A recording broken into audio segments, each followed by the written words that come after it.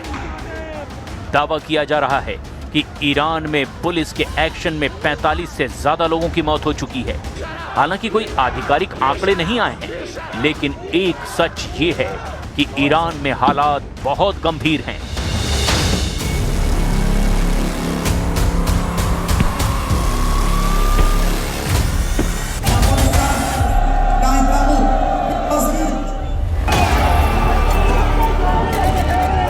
Iran में प्रदर्शन, Israel में प्रदर्शन, अमेरिका में प्रदर्शन। नेतन्याहू और डोनाल्ड ट्रंप ने जिस गुस्से को ईरान की हुकूमत के खिलाफ इस्तेमाल किया, अब वैसा ही गुस्सा इजराइल और अमेरिका में भड़क चुका है। देखिए कैसे यरूशलेम में यरेदी यहूदियों के प्रदर्शन के दौरान इजराइल के एक बस ड्राइवर ने 14 साल के बच्चे को कुचल डाला और 3 बच्चों को जख्मी कर डाला। ये प्रदर्शन नेतन्याहू सरकार के खिलाफ हो रहा था। हजारों यरेदी यहूदी सड़क पर मौजूद थे कि तभी एक बेकाबू बस भीड़ में घुस गई और फिर ये हुआ।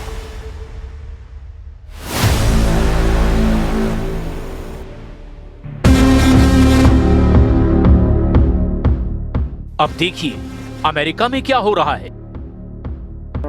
अमेरिका के मिनियापोलिस शहर में एक महिला की मौत के बाद ऐसा बवाल मचा, इसमें डोनाल्ड ट्रंप बुरी तरह से घिर चुके हैं। महिला को गोली मारने के खिलाफ हजारों लोग मिनियापोलिस की सड़कों पर उतर आए क्योंकि महिला की मौत के लिए आईसीई विभाग को जिम्मेदार बताया जा रहा है, जिसे ट्रंप ने अवैध इमिग्रेशन पर काबू पाने के लिए बहुत मजबूत बना दिया है। अमेरिका की पब्लिक का गुस्सा व्हाइट हाउस तक पहुंच चुका है। गुस्सा ट्रंप पर फूट रहा है। ट्रंप को हटाने की मांग की जा रही है। अमेरिका की पब्लिक इसीलिए भड़की है क्योंकि ट्रंप के सबसे एक्टिव डिपार्टमेंट के अफसर ने एक महिला की सरेआम गोली मारकर हत्या की है। अमेरिका में 37 साल की रेडी गुड को आईसीई विभाग के अफसर ने गोली मारी। रेडी गुड की मौत की तुलना अब ईरान में महसा अमीनी की मौत से की जा रही है। 2022 में महसा अमीनी की मौत का इल्जाम ईरान के पुलिस पर लगा था। वजह हिजाब ना पहनना बताया गया। अब अमेरिका में रेनी गुड की मौत ने महसा अमीनी जैसा गुस्सा ट्रंप के खिलाफ भड़का दिया है।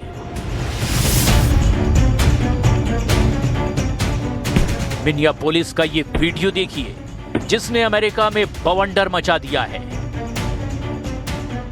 इस वीडियो में आईसीई यानी इमिग्रेशन एंड कस्टम एनफोर्समेंट विभाग का एक अधिकारी सड़क के बीच खड़ी एसयूवी के पास जाता है। वो ड्राइवर से दरवाजा खोलने को कहता है। तभी गाड़ी आगे बढ़ती है और सामने खड़े दूसरे आईसीई अधिकारी पिस्टल निकालकर बेहद करीब से कम 2 गोलियां चलाता है। इसी के बाद अमेरिका में प्रदर्शन की शुरुआत हो गई क्योंकि गुस्सा ट्रंप पर भी है। राष्ट्रपति डोनाल्ड ट्रंप ने आईसीई अधिकारी का बचाव किया। उन्होंने वीडियो को डराने वाला बताया, लेकिन यह भी कहा कि रेनी गुड ने जानबूझकर अधिकारी को निशाना बनाया। The president stands with ICE, I stand with ICE, we stand with all of our law enforcement officers. And part of that is recognizing that you people in the media, not everybody in this room, but many people in this room have been lying about this attack. She was trying to ram this guy with her car. He shot back, he defended himself. ICE वो department है जो अवैध तरीके से America में रह रहे लोगों की पहचान करता है और उनको डिपोर्ट करता है। लेकिन यहाँ मामला ऐसे क्विक रिएक्शन का है जिसमें एक महिला की गोली मारकर हत्या कर दी गई। यही वजह है कि ट्रंप के बयान ने जख्मों पर नमक छिड़का है। अमेरिका के लोग उनके आईसीई डिपार्टमेंट के खिलाफ नारेबाजी कर रहे हैं। रेनी गुड को जगह जगह श्रद्धांजलि दी जा रही है। अमेरिका में लोग इमिग्रेशन एजेंसियों का विरोध कर रहे हैं। अमेरिका में होमलैंड सिक्योरिटी विभाग का दावा है कि रेनी गुड ने अधिकारियों को गाड़ी से कुचलने की कोशिश की थी, इसीलिए ये एक आतंकवादी हमला है। यानी होमलैंड सिक्योरिटी ने 3 बच्चों की मां रेनी गुड को आतंकवादी करार दिया है। It was an act of domestic terrorism. I would say that when these individuals use their vehicles to try to ram our law enforcement and put their lives in jeopardy, that law enforcement officer has to make a decision to protect his life and the individuals around him as well. Rainy good के बाद America में सबको George Floyd की याद आ रही है। मई 2020 में 46 वर्षीय अश्वेत जॉर्ज फ्लॉयड की मिनियापोलिस में ही मौत हुई थी। तब एक पुलिस अधिकारी ने उनको पकड़ने के बाद उनको ऐसे काबू किया था कि जॉर्ज की मौत हो गई थी। पुलिस अधिकारी की ये तस्वीर जिसमें वो जॉर्ज की गर्दन पर अपना घुटना रखकर सवार है, इसने पूरे अमेरिका में कोहराम मचा दिया था और तब ब्लैक लाइव्स मैटर मुहिम ने पूरे अमेरिका को जकड़ लिया था।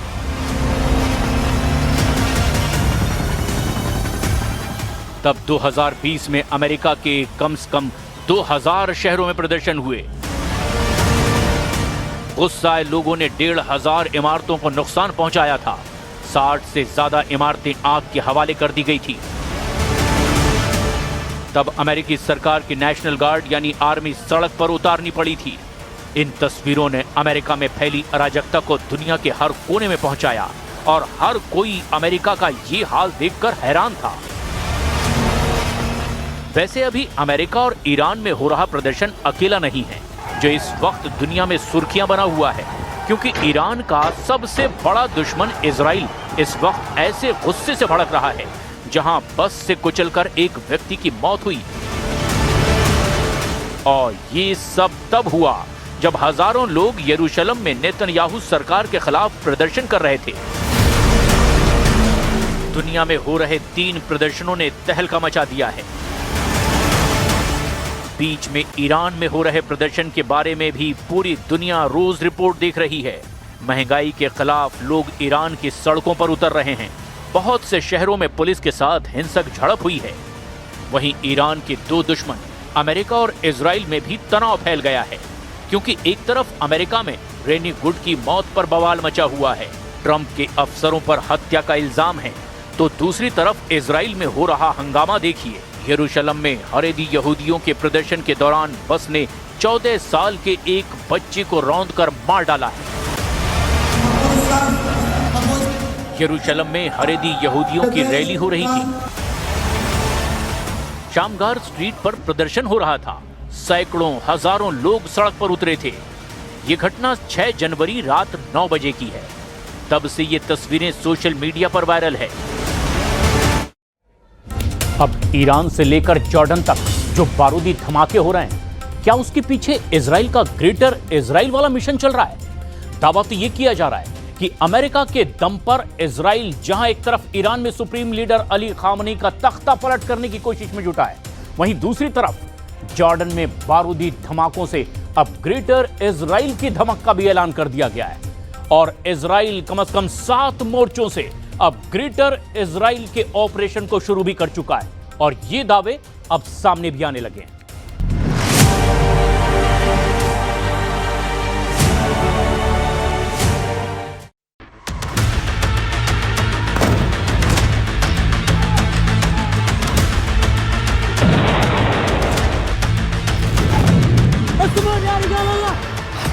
पांच 500 किलोमीटर में इजरायली धमाके, ईरान से जॉर्डन तक कोहराम। इस वक्त पूरा पश्चिमी एशिया या यूं कहें कि मिडिल ईस्ट जबरदस्त धमाकों, हिंसक प्रदर्शन और तख्ता पलट के ऐसे दौर से गुजर रहा है जिसमें गाजा से लेकर ईरान तक और जॉर्डन से लेकर सऊदी अरब तक गदर मचा हुआ है।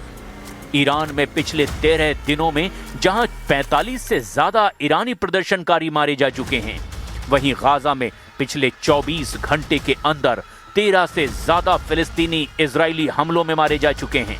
हैरानी की बात यह है कि एक तरह से इजराइल और अमेरिका ने मिलकर के इस्लामिक मुल्कों के खिलाफ ग्रेटर इजराइल का मिशन शुरू कर दिया है। ये कहना गलत नहीं होगा। जॉर्डन की सीमा पर 6 जनवरी से अब तक 500 बारूदी धमाके इजरायली सेना की तरफ से किए गए हैं, जिससे जॉर्डन बुरी तरह से बौखला गया है।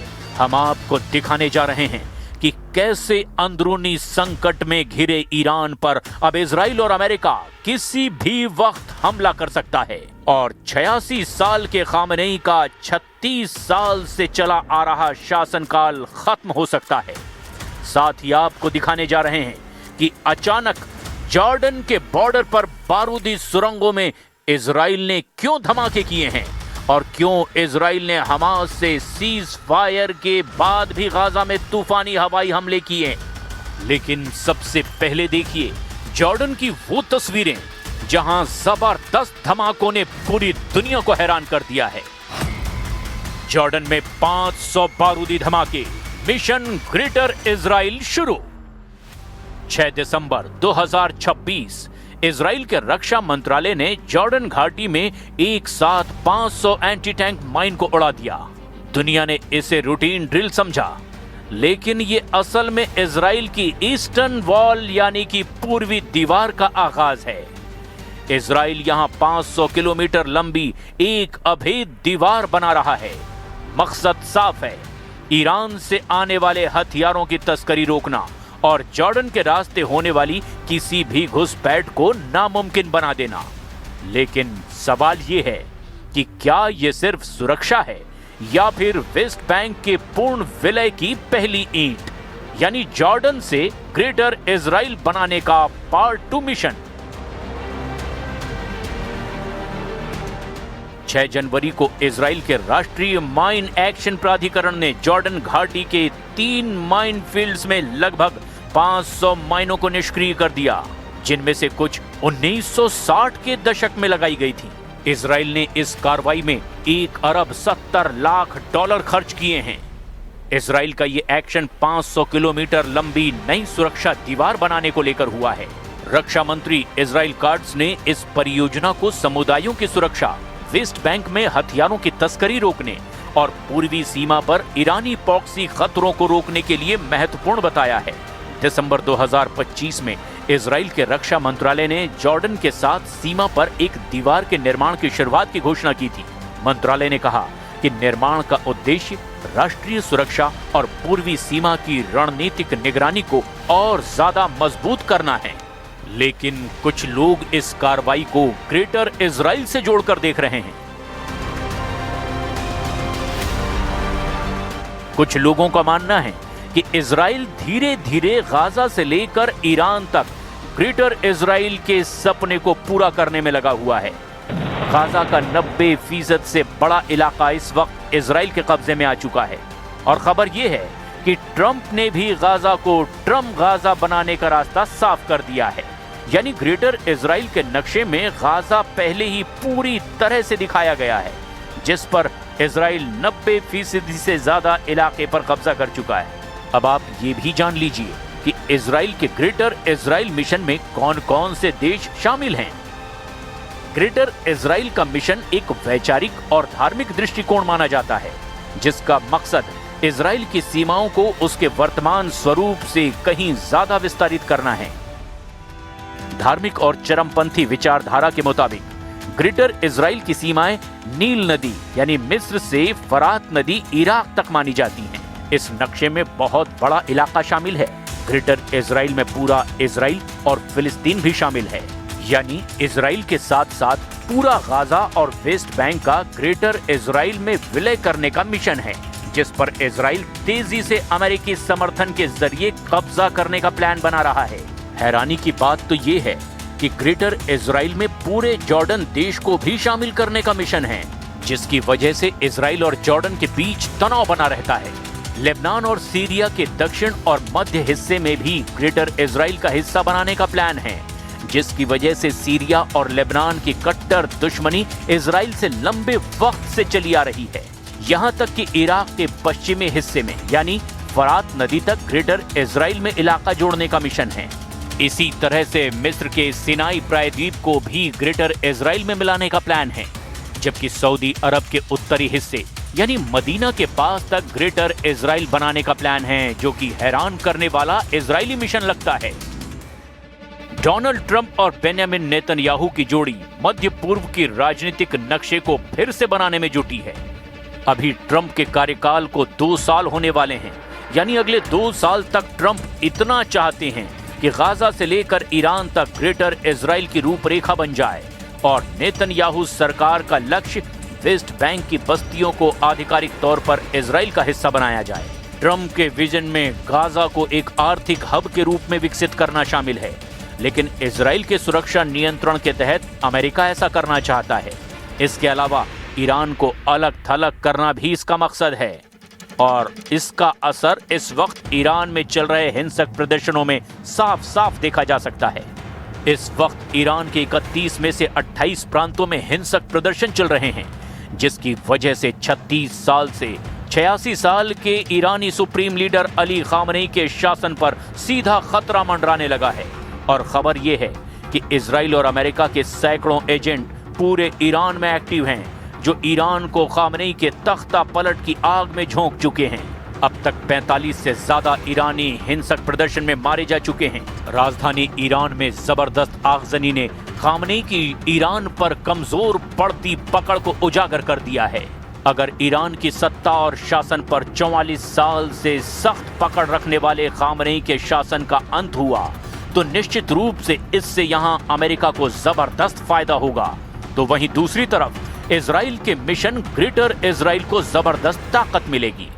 ממשלת ישראל, מדינת ישראל והמדיניות שלי, אנחנו מזדהים עם המאבק של העם האיראני, עם השאיפות שלו לחופש ולחירות ולצדק, וייתכן מאוד שאנחנו עומדים ברגע שבו העם האיראני לוקח את גורלו בידו.